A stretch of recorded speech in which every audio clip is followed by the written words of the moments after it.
দোকান বুলডোজার দিয়ে ভাঙা হলো কেন?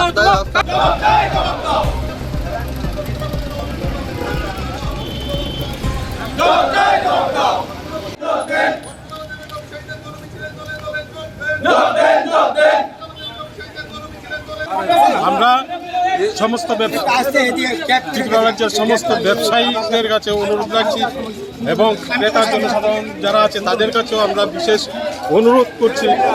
আজকের 24 ঘন্টা আমাদের বোতলা বাজার বন্ধ রেখেছি।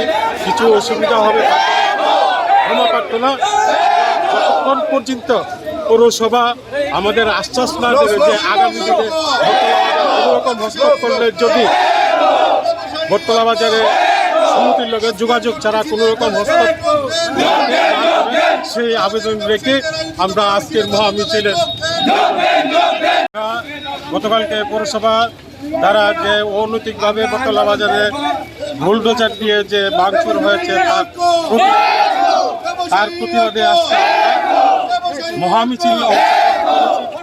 মহামিছিল আহ্বান করেছি। আমাদের ব্যবসায়ী মূলত